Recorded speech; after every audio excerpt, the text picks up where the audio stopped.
Shambho Shambho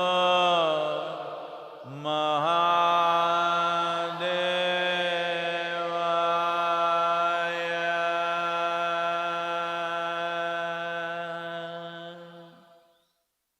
Yoga Yoga Yogeshwaraya Bhuta Bhuta Bhuteshwaraya Kala Kala Kaleshwaraya Shiva Shiva Sarveshwaraya Shambho Shambho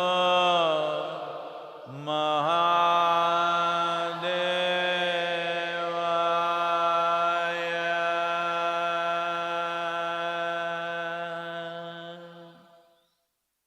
Yoga Yoga Yogeshwaraya Bhuta Bhuta Bhuteshwaraya Kala Kala Kaleshwaraya Shiva Shiva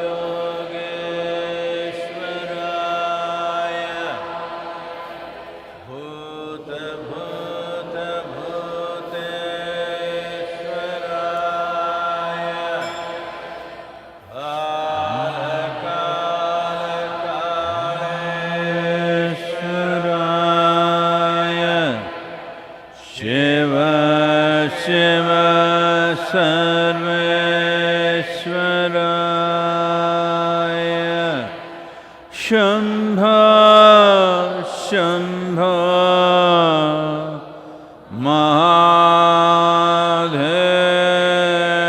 Mahadevaya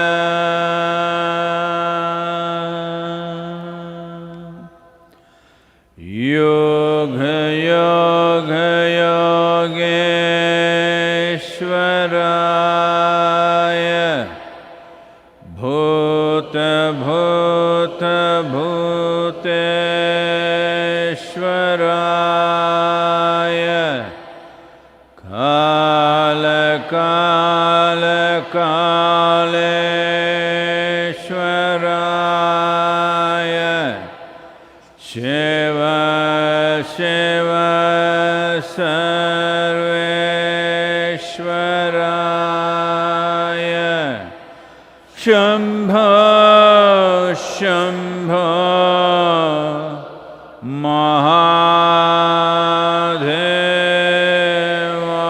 Mahadevaya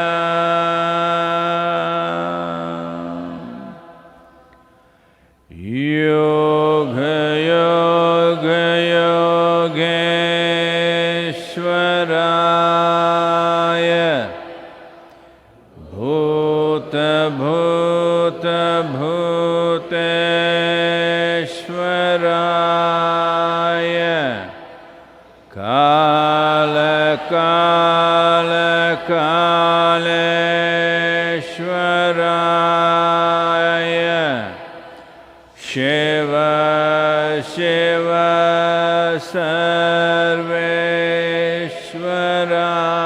Sarveshwaraya Shambho Shambho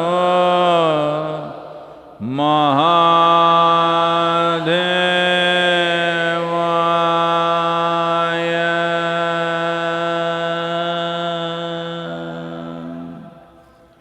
Yoga Yoga Yogeshwaraya Bhuta Bhuta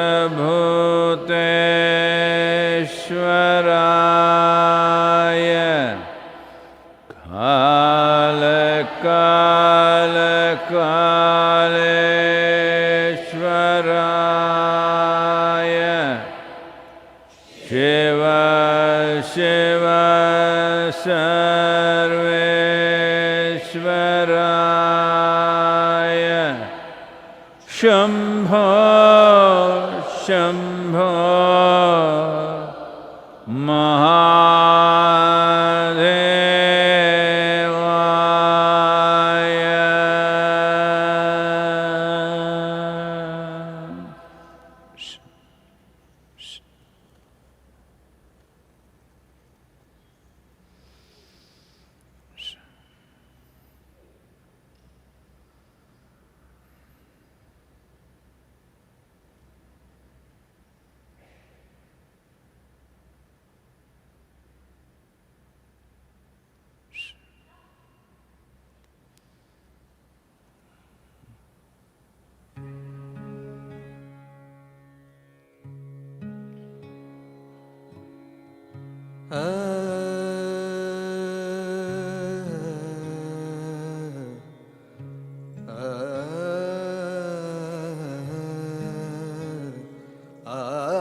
ನುಡಿದರೆ ಮುತ್ತಿನ ಹಾರದಂತಿರಬೇಕು,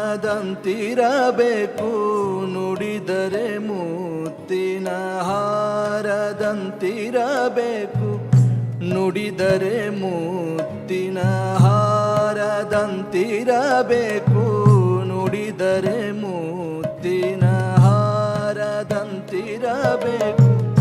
ನುಡಿದರೆ ಮಾಣಿಕ್ಯದ ದೀಪ್ತಿಯಂತಿರಬೇಕು, ನುಡಿದರೆ ಮಾಣಿಕ್ಯದ ದೀಪ್ತಿಯಂತಿರಬೇಕು, ನುಡಿದರೆ ಮುತ್ತಿನ ಹಾರದಂತಿರಬೇಕು, ನುಡಿದರೆ ಮುತ್ತಿನ ಹಾರದಂತಿರಬೇಕು.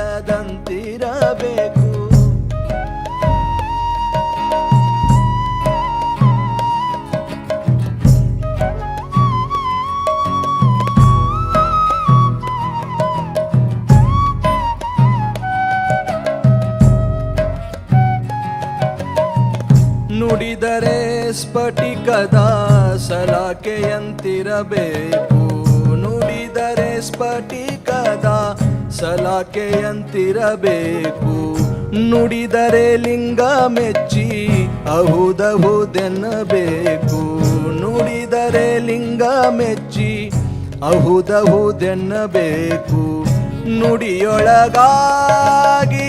ನಡೆಯದಿದ್ದರೆ, ನುಡಿಯೊಳಗಾಗಿ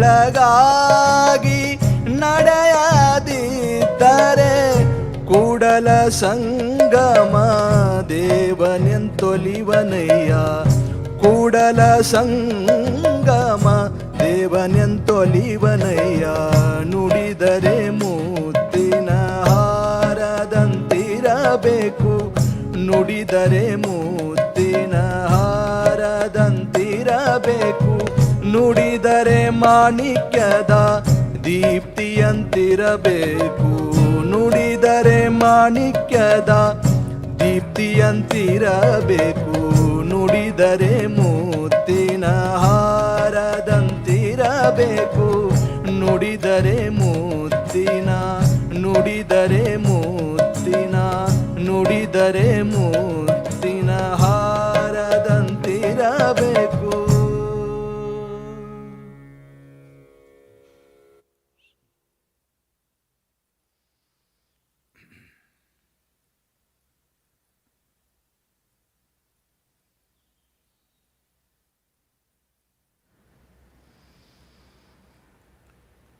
जय जय जय महादेव, जय जय जय महादेव, शिव शंकर आदि अनंत, शिव शंकर आदि अनंत, जय जय जय जय जय जय जय जय जय जय Mahadev. Namaskaram to all of you, wherever you are. So, finally in India, in a week's time, most of the lockdown will be off. Not in Tamil Nadu, not in Maharashtra, not in Mumbai, Chennai, maybe not in Delhi. Well, the number of people infected and the unfortunate number of the fatalities also going up almost everywhere. But there are economic concerns that individual people, society, nation and the world has to take care of. So we have to open up and do things. And also, if you were not very competent with what you're doing, you may just completely forget how to do it if you give you such a long break. And one day it happened, as usual, Shankaran Pillai was complaining about, most people think their boss is stupid. So Shankaran Pillai was complaining how stupid his boss is. Then the wife said, if he was smarter than what he is, you would have lost your job long time ago.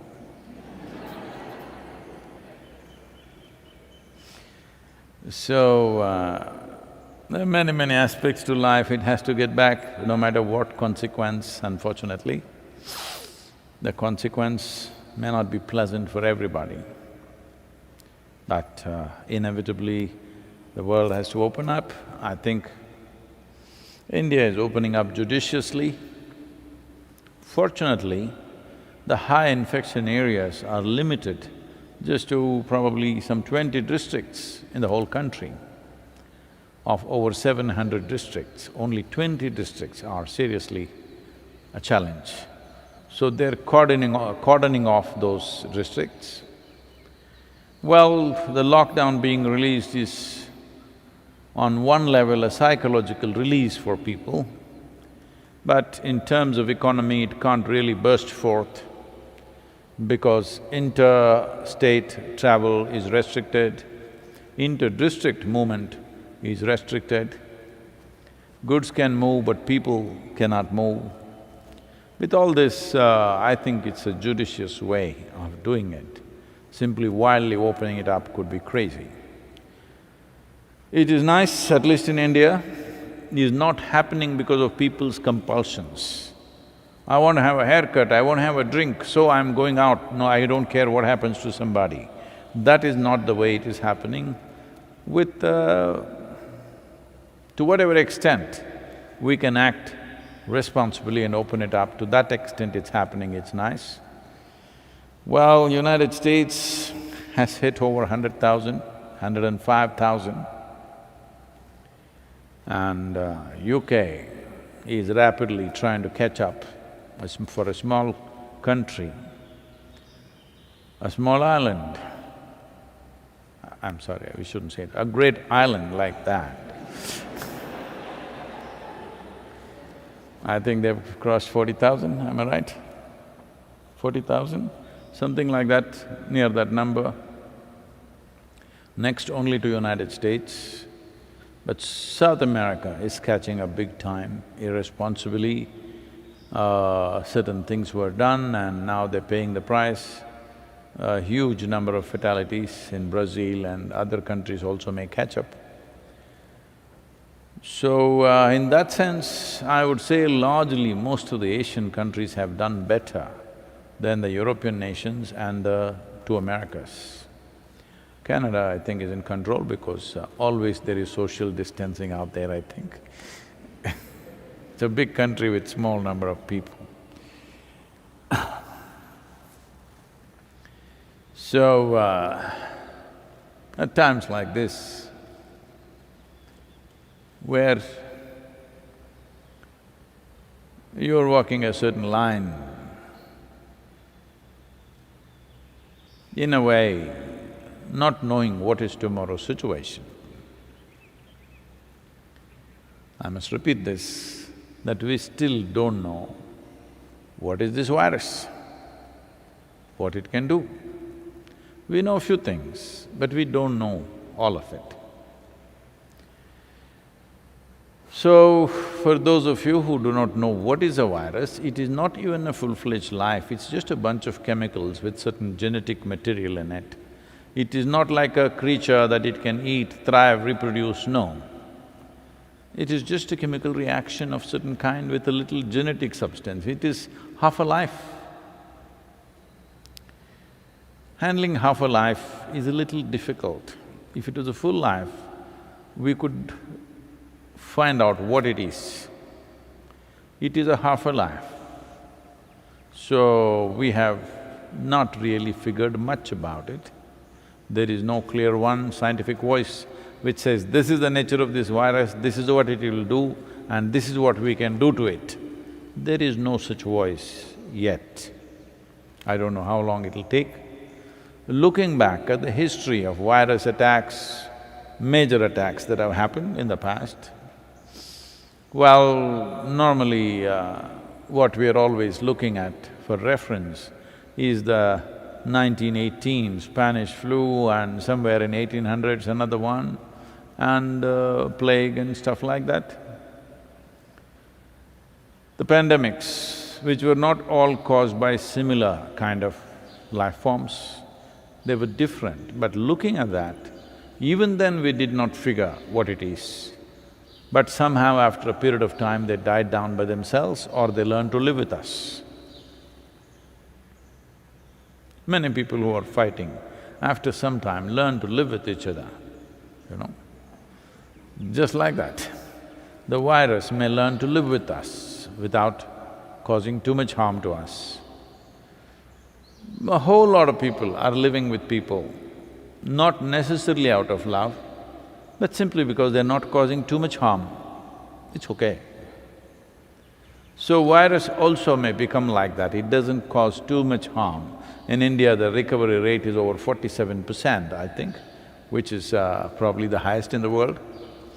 Actually, it could be much higher because the number of people tested, among them it's 47. There could be equal number of people who are not tested or more number of people who are not tested, they're just recovering without even going to the doctor. So, our recovery rate is extremely good. Because of that, this easing of the lockdown, a calibrated easing of the lockdown may work pretty well, except in a few cities where the concentration of population is such, and also in many of the cities, the level of pollution and whatever else, their lifestyles and stuff, their immune systems may not be the same as that in smaller towns and in villages and in the yoga center, of course.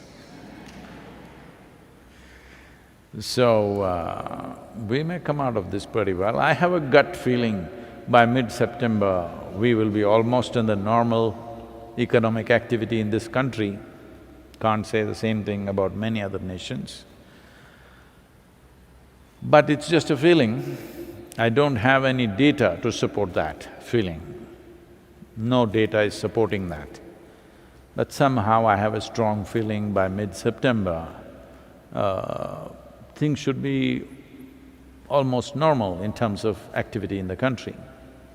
But without the world getting normal, the country may not get fully normalized because international travel and international import-export of goods, all these things need to happen, otherwise there is no absolute normalcy. But still, in terms of our movement, by September we must be 100% okay in this country, this is my feeling. As I said, there is no any data supporting me right now. Hope that data turns up in the next few weeks. Well, this is the nature of life.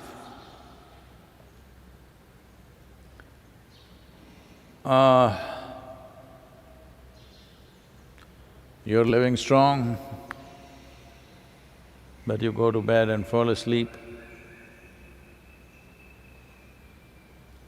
you're like you're dead, you know? You're almost like dead. You think you're living, but actually you're also dying. So there is one dimension of life which is like a twilight zone. This is why, for those who are on the spiritual path, Yogi, Shiva becomes so significant because he is a twilight. Some of our photographers taking pictures of Yogi during the twilight is turning out most fantastic. He himself is twilight. He is there but not there, twilight zone. Absolutely exuberant, intoxicated, twilight zone. A very wonderful, a magical yogi, but crazy man.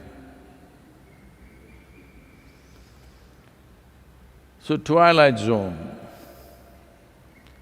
you can play twilight zone only if you stabilize your system. If you become in such a way, there is not an iota of compulsion in you, then you can play twilight. Otherwise, if you're not so stable, if you go into twilight zone, you will get sucked into the other one.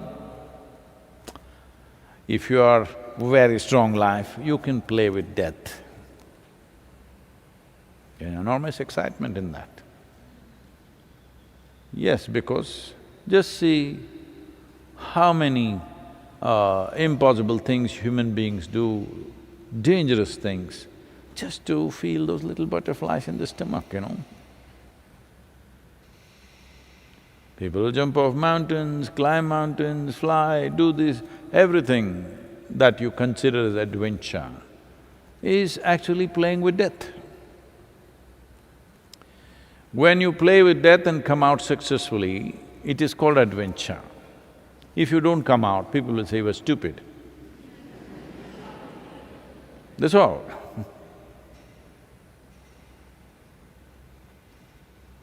So, if you do something stupid successfully, that is called adventure. If you did something stupid but it did not succeed, then it's just stupid. So everything is black and white when you're looking at life from a certain context. But if you raise yourself a little bit and look at it, everything is twilight. Everything is here and there.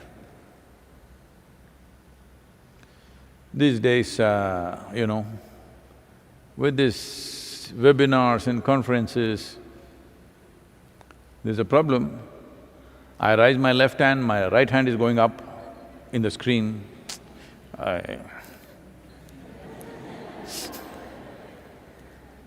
Getting confused with the hands, that I thought happens only to the ladies. But I look there, I raise my right hand and my left hand comes up.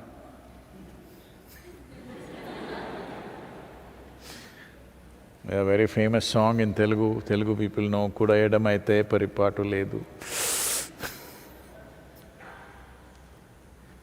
So no problem, if right becomes left, left becomes right, no problem. This is yoga, because yoga means union. There is no this and that, there is only this and this. It's a twilight zone. You're in life, but you're always playing with death.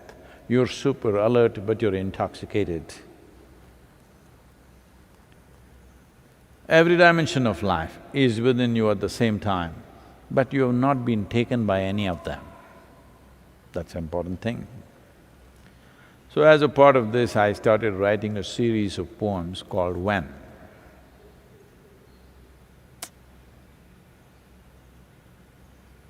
And I thought, because now, you know, I'm only a part-time spiritual teacher and a full-time painter. I thought I'll also add a picture to it. Can I have the poem? Can I read it or… no?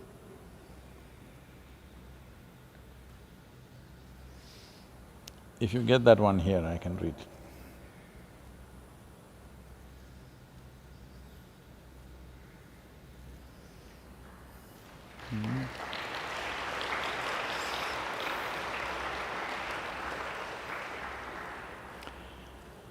When a man is woman, bird a flower, red is blue, life, death, twilight. Let me read that again.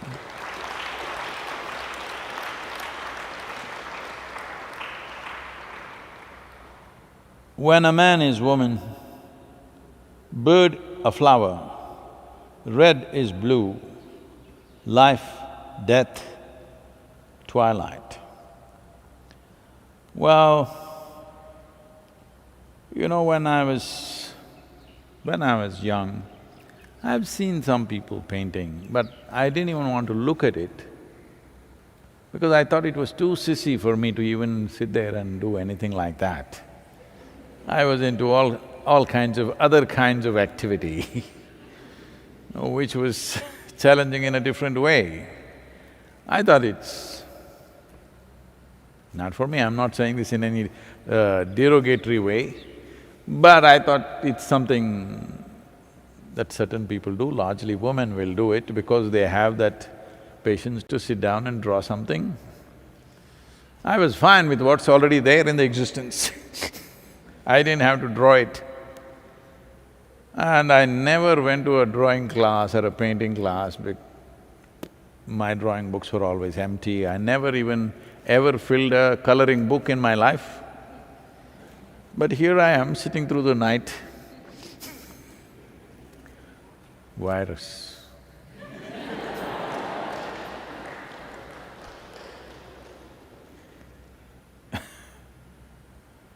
So,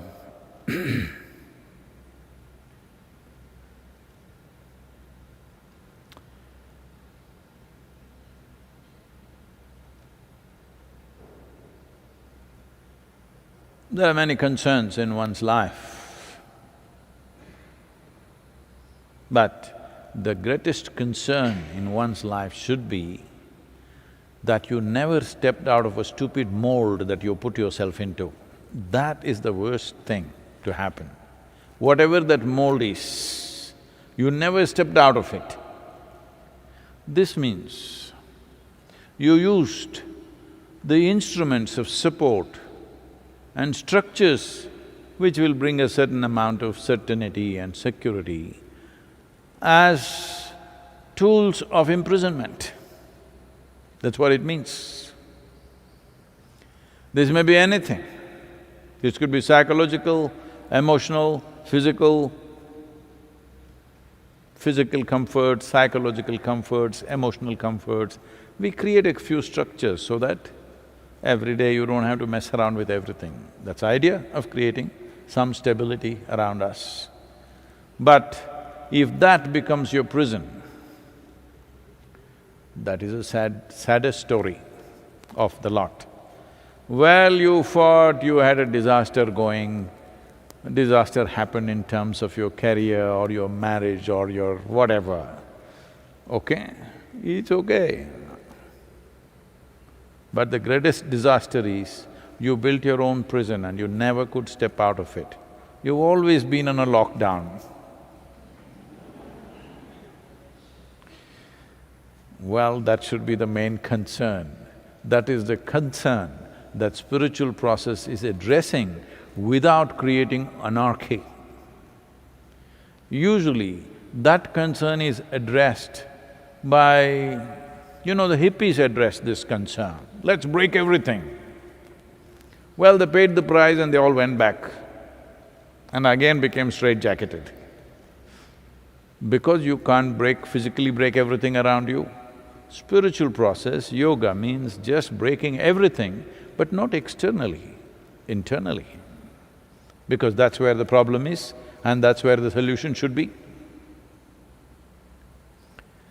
So, twilight zone.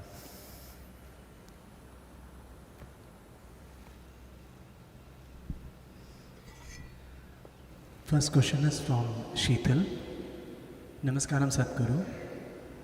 I have been in the ashram for 4 months. Thank you so much for the privilege of being locked down in your company. It was an absolutely fantastic time, but now a group of us are leaving tonight. Ashram is one of the safest place on the earth, but now we are forced to go out because we have some She cannot leave obligations. tonight. Can she leave tonight? They can, is it? Anyway, there is a curfew in the town from 9 p.m. to 5 a.m. All the night birds, I'm telling you. I think that's across the country or it's just in Tamil Nadu, I'm not sure. Is it across the country? 9 p.m. to 5 a.m. curfew, definitely it's here. I do not know whether it's just in Tamil Nadu or across the nation. Anyway, she We can't need a leave tonight. pass. There is quite a lot of trepidation in our minds. What can we do to be and feel safe, Sadhguru?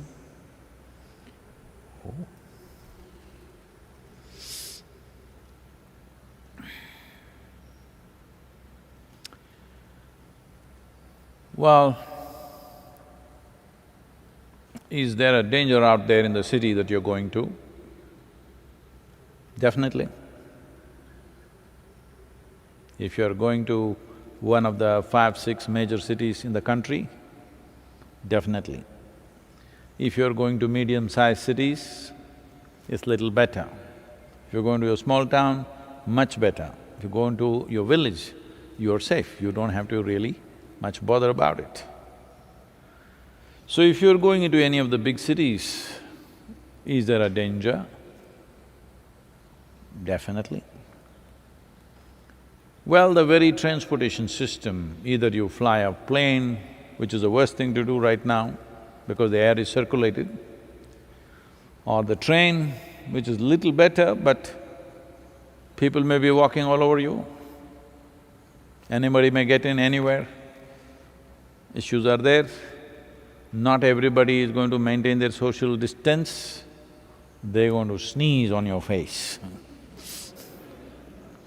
So we are coming up with some well-designed Isha masks.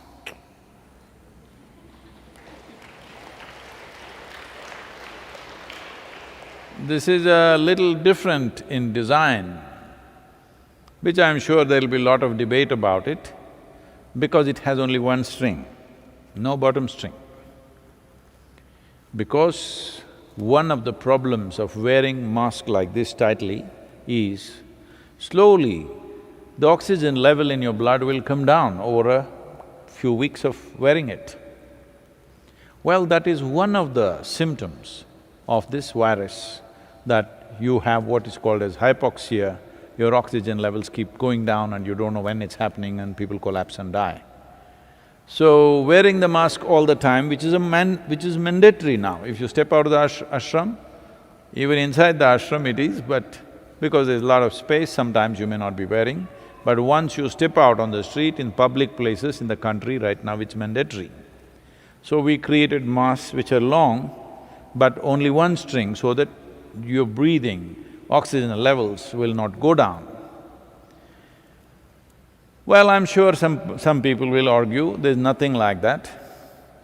This is not a mask that you wear if you are going into an infected hospital or something. There you need that N1, what's it, N95 or something, that's a different one. This is a regular mask that from now on may become part of everybody's life in the world, if not every day. This must happen in some societies, it is already so. That is, if you have a cold, you must wear a mask. People will demand from now on, not just because of the virus, even if the virus goes away. If you have little cold, cough, you must wear a mask. This could become the way of the world in future. So, we have designed nice mask for you. It is long so that you can breathe, and if you sneeze, it's within your own confines, you're not sneezing on anybody. If they sneeze also, it is there. Can the virus go like this? Of course it can. But even if you're wearing two, if the concentration of… if it's a very saturated kind of infected place like a hospital, then this mask also is not going to help. So largely assuming you're only going in workplaces, managing social distance at home, or you're just taking a walk on the street, this mask will serve you quite well and they're comfortable to wear. Many designs we've made for you, you can wear that. But still, one important thing, and the only thing actually that we know is, those who have strong immune system will survive, those who don't have will be affected by this, that's a clear thing. We don't know anything else about the virus except that one thing. So for that one thing, how to boost? One thing is you must keep your practice, which is the biggest thing, that your immune system will be very high, we have sufficient… I don't know if you watched this talk with this Harvard, researchers from the Harvard Medical School and what is that? What's the name of the hospital? Another… Beth Israel. Beth Israel. Okay. Beth Israel Medical Center, both of them have researched on the Isha Yoga practices and they've manifested what is happening at that level where the inflammatories and other BDNF and other markers are clearly showing the immune levels are much, much higher for people who are doing the practices. So at least now, it may happen in the world that people actually practice. I'm not saying you're not practicing, you are. Actually, we may have the highest level of retention in terms of doing practices in the world for any large organizations teaching out there. So, everybody should keep the practice. But there is one more thing that we are making, it'll… because of lack of skilled workers who have been absent for some time, who are now coming in slowly, we are creating what is called as a kavach or kavacham. This is done with the science of what is called as rasa vaidya. It is the Indian alchemy and it is done in a certain way that you can actually wear this bracelet on your arm. They come in different sizes. If you were wearing it where it can be seen, it's a small size, but if you want to wear it on your cuff muscle or something, or you can wear this during the daytime, when you go to sleep you can wear the big one so that it is in contact. It is done with the science of rasa yoga, rasa vaidya, and it's a consecrated piece. Definitely it will boost your immune system. I know there will be lots of arguments about it. See, it's like this. For example, in Karnataka, in the villages, people 100% see it this way, because in the villages there is no vegetable market or anything. People go out and pluck some greens, always there is some legumes or lentils. Greens, legumes and lentils, and ragi as a cereal. If you eat these three things, you will live for 100 years. This kind of thing. Now, somebody will argue, where is the proof? People have lived. People who have lived, eaten like that, simple nourishment, they have lived very long. But today we've gotten into this, what we know for 1,000 years that works, it has to be proved in a laboratory. Which laboratory? It has to be in one of the major universities in United States. Even if it happens Europe, we don't listen anymore. It has to come from United States. Only then it is true. Ragi, green leaf, legumes and lentils, and working in the field, you will live long. No proof till They study 5 people in some major university and tell you, yes, it is so. But it'll take 10, 12 years or 25 years. By then, you would have eaten all the bad food and you're gone. So, there will be arguments about it, but I've already experimented with this with a small group of people and it's worked incredibly well. Well, I did not need any proof because I know it works for me. Today I'm alive because of that. Because when all the doctors said I won't last more than a few months, when they said 100% you cannot survive this, well, here I am. They look okay. Actually, if you had seen me 20 years ago, post Dhyanalinga, how I was and how I am today, I am at least 20 years younger, not 20 years older.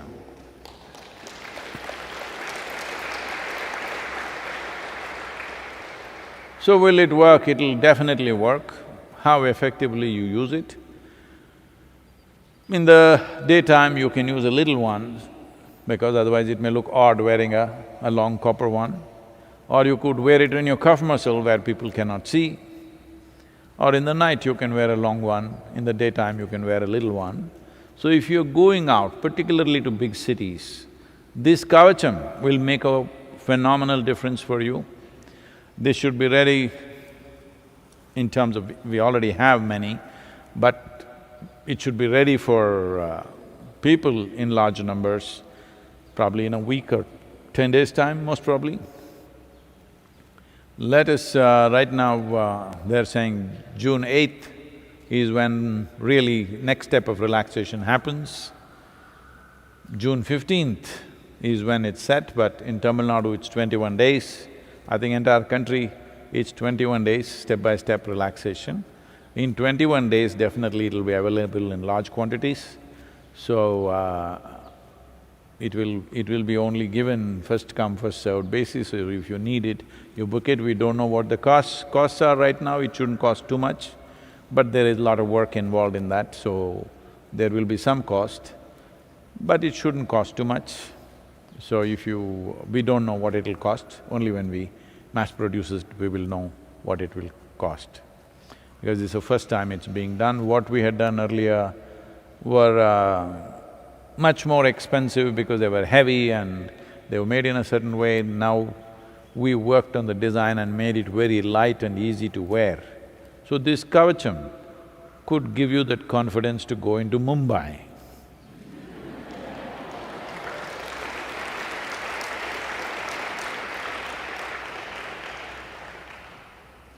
The vibrant Mumbai, unfortunately, has become the hotspot. The next question is from Runjun. Namaskaram Sadhguru. We are in middle of a big crisis and government, citizen, everyone is trying their best. But at the same time, some people have filed petition against government to levy 70% special corona fee on liquor. I'm a lawyer and I want to know if you think government is right in their actions. They have filed petitions to… because they don't want to pay that 70% extra levy. Oh. See, if you're consuming something on a regular basis, whatever it is, this is not a moral judgment on people. Whatever it is, if it costs too much, you will complain. It's natural for them to complain. But now the problem is, the state governments, they don't have any revenue, but they have to run the services. All of us expect the services to happen, but we are behaving as if we are not a democratic nation. We want this service in place, but who's going to pay for it? Where is the money? We are not thinking about it.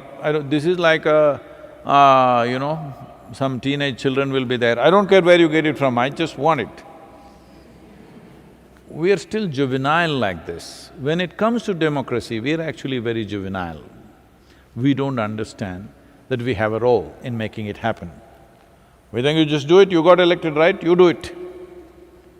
That's not the way to look at it. At the same time, there is another aspect to this. Because there is a virus, because there is danger and death all around us, the government will slowly, incrementally start coming into our life more and more and more. This is not just the government.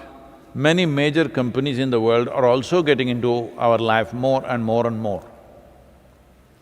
If I open my phone, the damn Google is putting my own talks to me.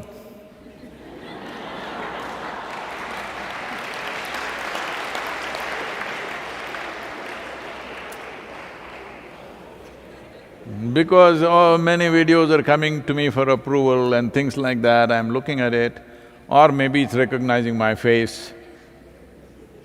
So all the time, inner engineering online is coming to me.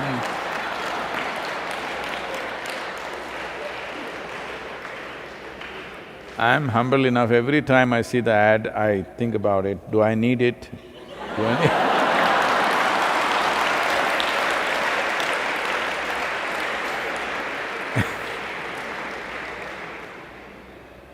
Oh, you don't know who needs it.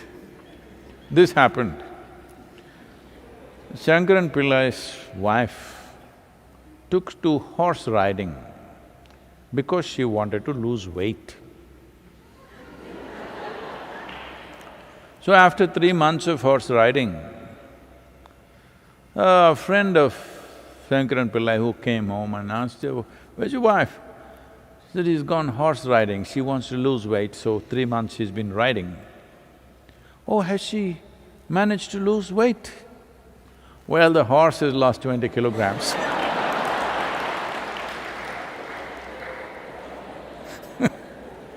Somewhere weight loss is happening.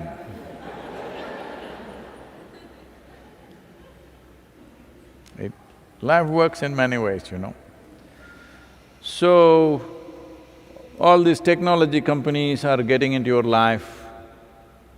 They know what music you like, they know you need inner engineering.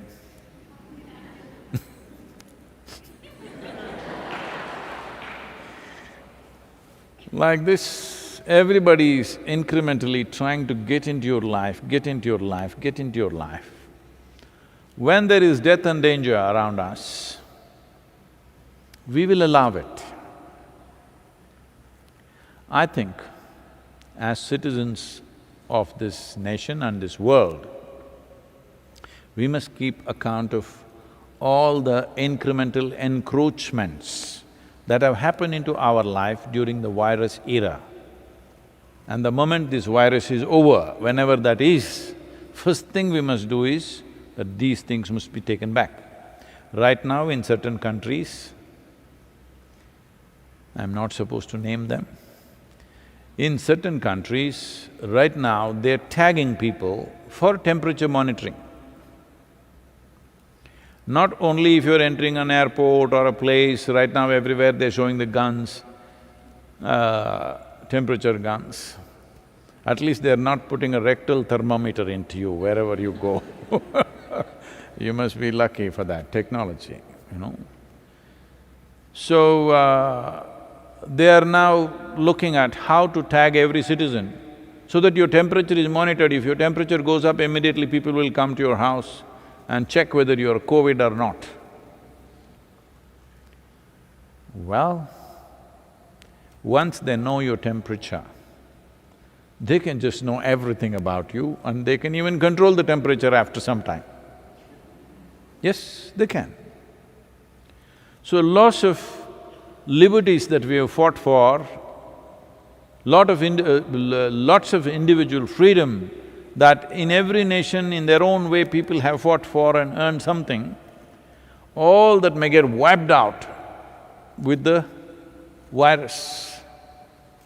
So in every nation, the citizens, the responsible citizens of every nation should keep account of all the encroachments that are happening. Don't protest now, don't create problems now because government has an onerous job on its hands. both in terms of maintaining health, limiting fatalities, and maintaining the economic process, above all maintaining essential services without any revenue attached to it. That's not a simple challenge. So we should not protest and struggle and give speeches on this right now. Right now it's all right, they will enter our lives. But we must keep account, and moment this virus is over, we must see these things are pushed back, at least to where it was. This is an important responsibility of every citizen, of every nation in the world. We must take care of this, otherwise we will become the animal farm. You know what I'm talking about? George Orwell's Animal Farm. I know, you're not immersed in literature, it's okay. So, where slowly monitoring, they want to know your heartbeat.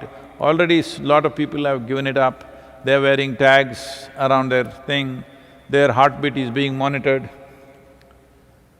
Well, you may think this is safe, and it may be safe, your heart goes like that immediately, one cardiac specialist will come and see you or call you or do something, well, you may live little longer, but this can go to any length. Once there is, a dip into your life, then not just your heart, your brain also they can control after some time.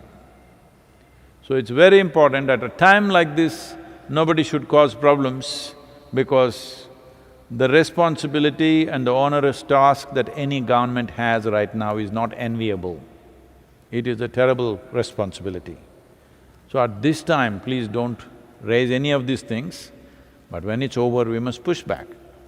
About 70% levy upon alcohol, because they know that's the only thing you will buy. If they knew that you will all register for inner engineering online, maybe they would have levied it. No, we have given 50% discount. But they know anyway you will queue up for alcohol, they are levying it, they need money. It's as simple as that. So that's not a thing to protest or cry about right now, because you can't tax the food, people need food and they don't have enough money. Everything else that's considered essential cannot be taxed, actually it has to be relaxed, because people are in trouble with their personal economics. For families, little families, the economics are real trouble right now. Food and nourishment problems are not only for migrant labor and very poor people.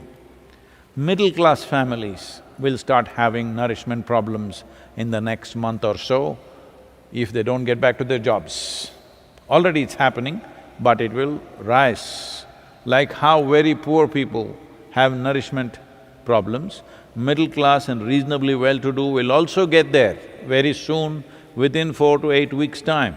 So this is not a time to tax the food, to tax anything that is absolutely essential for people's survival. The only thing that they can tax is those things that they feel is non-essential.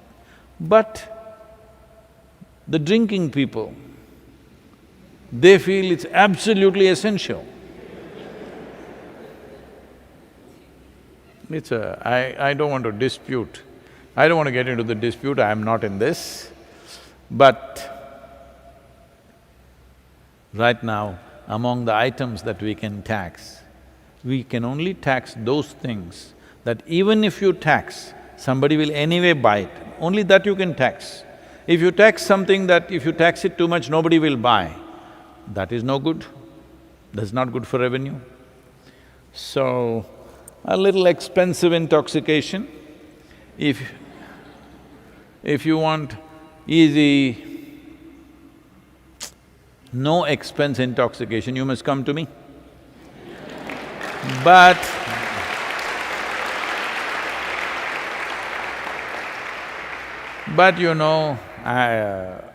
this intoxication, I'll squeeze your life, you have to get up at 5 o'clock in the morning. But no tax. Namaskaram, Sadhguru. How do I break my Ronanabandha with my parents once they have passed, would someone else performing the Kala Bhairava karma take care of my Ronanabandha even if I am unable to participate?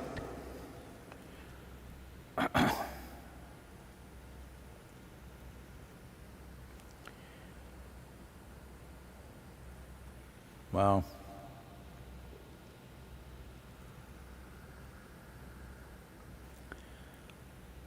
We have spoken about this in the past, but I don't know when, where, how long ago, so let me repeat a few things.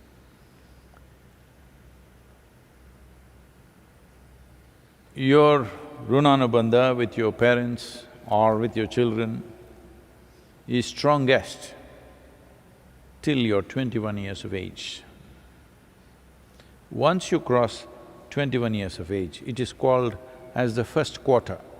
In the yogic way of looking at it, 84 is the cycle of life. The first quarter is 21.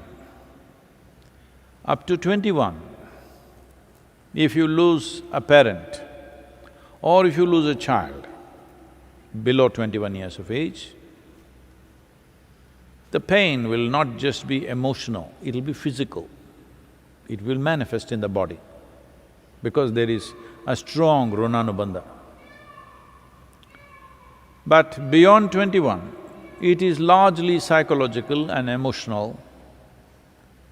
When we say Runanubandha, what you suffer emotionally or psychologically, that's not what we're talking about. We are talking about physical memories. Bodies have memories. Because what you call as a parent is the basis of this body, there is a very deep memory connection between the two that is at its strongest till 21 years of age. Once you pass that, it is weakened. Is it gone? Not totally gone, weakened. Let us say you're 42 years of age and you're a man. Then you still have a reasonably painful Runanubandha. But let us say you're 42 years of age and you're a woman. Your Runanubandha is almost negligible. Not that it's not there, it's there, but very, very low. So, the suffering that you go through is largely emotional and psychological. If you're psychologically very stable, emotionally balanced, you will see you will handle it quite effortlessly because there is no physical turmoil going on in the system. But the same thing, if they lose their husband, that Runanubandha is physically painful because that is a different type of Runanubandha. I don't want to go into the detailed mechanics of what it is, but if you are over 42 years of age and you are a woman and you lost a parent, this is why in this culture, women are not required to do karmas.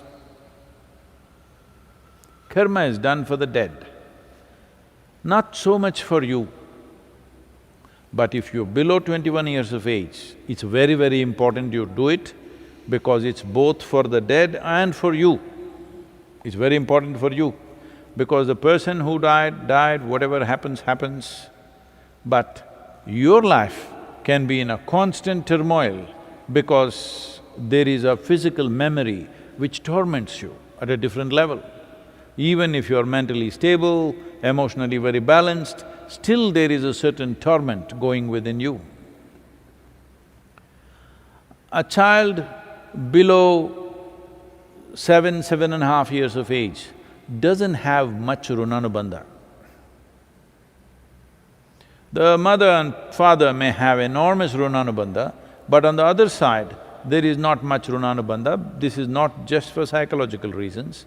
A child below 7.5 years of age doesn't suffer much, doesn't go through the turmoil physically. may suffer because of not being taken care of and, those kind of situations if they are there. So, anyway, how to perform karmas and kriyas for dead if you are not able to physically do something? The simple thing is to go into a 3-day period of sadhana. Here at the yoga center, well, because people are from various backgrounds and various geographical locations, not all of them are they able to go back when their parents die. So when that happens, they will go into 3 days of silence and sadhana to come out completely fresh. Because internally you can do this, beyond a certain age, it is largely for the dead that we are doing it. But there is an element of that, it's not totally gone. Our bodies are never 100% free from the genetic process that we have received from our parentage. There is a way to be above that, but we are not absolutely free. Physical body functions in a certain way. So, just 3 days of withdrawal and a certain type of sadhana, if you don't know anything else, simply just do the Maha Mantra, Om Namah Shivaya intensely for 3 days as much as you can. A minimum of 4.5 hours a day if you do this, you don't have to really bother about that because it's also nice to withdraw, it's a sensitive time, but now deaths and funerals and what happens post-death is all become a social nonsense, that you have to have people at home, you have to serve them drink, you have to serve them food. This… in the Western countries it's become a big thing, even in India, certain kind of thing is building up. It's best that you just withdraw from society and nonsense and spend some private time.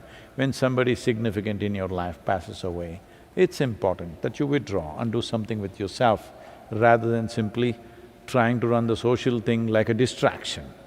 This social thing is, people's way of handling their grief is, let's go to the movie, let's read a book, let's watch the television. Don't look for distractions. When there are troubles within us, we must address it head on. Don't look for distractions. Distraction is not a solution. Just one. This question is from Ramesh. Namaskaram Sadhguru. After inner engineering around 3 years ago, anger has almost disappeared from my life. Other day, I heard you mention that Sadhguru Sri Brahma was so intense that he was always angry. Since that day, I have this question in my mind, am I not intense enough, and are there other people who lose their temper? Are they more intense than me?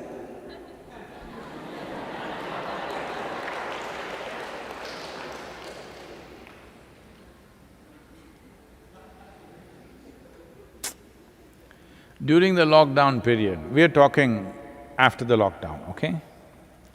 During the lockdown period, it so happened, Shankaran Pillai's wife had gone to her mother's parents' place and she got stuck there and he was stuck in their home. So she called at the end of 2 months and, all these days there were concerns about you whether going to live or die, so it was all about that. But now when she called because she's about to come back, how's the house? Have you kept it well? Shankaran Pillai looked around and said, well, all the house plants are dead. But don't worry, it looks like some are growing in the refrigerator.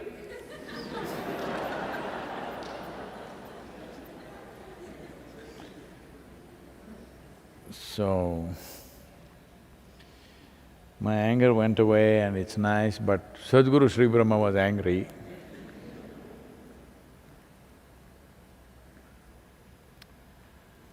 Well, his anger was a way of beating himself up because he was on a single-point mission in his life. When somebody has a single-point agenda to their life, Well, you look at him, you know, pictures here probably. Veerappan will look cute. Like that. Hope… these days I don't know who is doing this.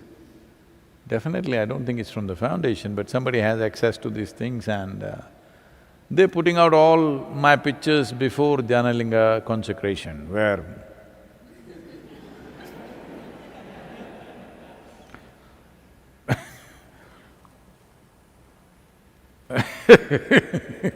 when you have a single point agenda to your life, you become in a certain way. And people who have single point agenda, the yogis do these kind of things.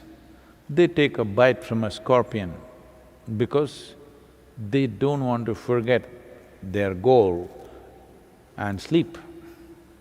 One scorpion sting, it'll keep you next 24 hours, bang, you know, the nerves will jangle. Or they will cut their finger and put a lemon on it, it'll pulsate. Have you ever tried it? It'll be going bang like that, like Shruti box, pain. So you're never going to sleep, you're never going to forget what your goal is. So similarly, you can do similar things psychologically. You put a pin into your head, so that all the time it's hurting, so that you don't turn here and there. So when people have single point agenda, different people handle it differently, some people handle it like that. He was not angry with anything, he was simply angry. Simply just like that. Which is difficult for you to do. You need a reason to be angry. Somebody should do something that you don't like, only then you're angry. You're not simply angry. And above all, anger is something that costs so much energy. Most human beings cannot be angry intensely for more than 2 minutes. They will dissipate. Intense level, they may maintain rancor, they may maintain resentment. See, whenever you've been angry, just see, it's just few seconds or maybe a minute. After that, you only have maintain resentment. Resentment is sim, anger in sim. It's like a slow poison. Anger is full poison. To stay that way all the time without getting killed is not easy. So this is a certain kind of sadhana. This is coming from a culture which was bred because of an extraordinary situation. Because Adiyogi himself, when he came to Velangiri Hills, he was angry with himself. Because he failed. He's not somebody who likes to fail. He's not used to failure. So when he failed, he was just angry. It took him 3.5 months to cool down a bit. Because of that, he left certain kind of energies and he bred a certain type of yogis who took to the same thing because they're sidekicks, whatever Shiva does, do the same thing.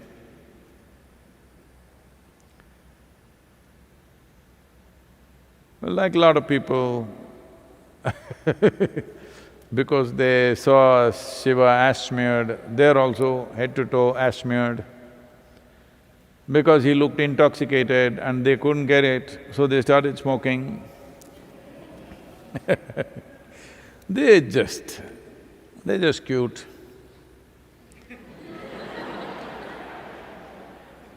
They are so enamored by him, they want to be like him some way. They carry the trishul, all these things. It's a certain culture which has been bred like this. So, Sadhguru Sri Brahma came from that kind of space, and above all, failure. He did not want his life to deviate for a moment, so he put a pin in his head. So that when there is pain, you can't think of anything else. You can experiment and see. Take just an office pin and stick it. You will see you can't think of anything else. Your whole attention will be right here where you stuck it. So he stuck a pin in his head so that the pain will keep him on it all the time, the pain of failure. Otherwise, when you eat a good meal, you may forget your failure. Life works out well around you, it's a beautiful evening, you'll forget your purpose. So he doesn't want to fail this time, so he put a pin in his head. So he was like that. You know, when somebody's in pain, they very easily get angry also. You're in pain, if anybody touches you, oh! So, even if anybody passed by, because conscious pain created so that no looking here or there, just this. You don't take that as an example, well, I'm here. I can also yell at you if you want, if that's what you like. The important thing is that it's conscious, it's not compulsive. So if you have come out of it and you're missing it, you may get it? Yes? This is the thing about consciousness. I've seen this happening to people around me sometimes. We initiate them into something big energy. In 3 days' time, they will ruin themselves because they have funny ideas, what they can do with it. The moment they feel little like this, they think, we can heal this guy, we can do that, we can manipulate this, that. In 3 days' time, they are totally messed up. Unfortunately, I've seen a few incidents like that, but I must tell you another one, a classic one. Well, there was a girl who had a very serious asthmatic condition. That kind where every 2 weeks she's in hospital for 2 to 3 days, just simply not able to breathe. Probably most healthy people won't understand what is asthma. Right now, I hear this virus is giving that experience, it's like drowning. Your breath is going away, but it doesn't go away. It's like through the night, it'll rake the body. Today there are all kinds of, cortisones and steroids and things, so people are finding relief. Otherwise, if you had seen asthmatic patients 30, 40 years ago, oh my God, I've seen some extreme ones. It'll just go on for hours. Literally they beg, they want to die, but there's no relief. Today, the moment this happens, they will take steroids and stuff, it just quietens down. You don't see people suffering like that anymore. They can easily fix it, there's enough medication. So, extreme case of asthma. Then I saw this girl spiritually fired up, but body not supporting. Then I stepped out of my line and did something with her. Asthma went away. About a year and a half later, she's sharing in a program and she says, I was an asthmatic like this from my childhood and I suffered so much, but now it's gone, last 1.5 years, it's wonderful. And then she says, I'm almost missing it. I was sitting there, I said, what? You missing it? Well, she got it that night. That's how life is. So don't ask for things of that kind. Keeping your vision on one thing that you want is important, because as you get empowered in terms of human consciousness, it's very important that you keep the steering wheel straight. Once you have a vehicle which is powered up, big time, if you look here, you'll go and crash there. If you look there, you'll go and crash there. It's better you be a stationary vehicle, as most people are.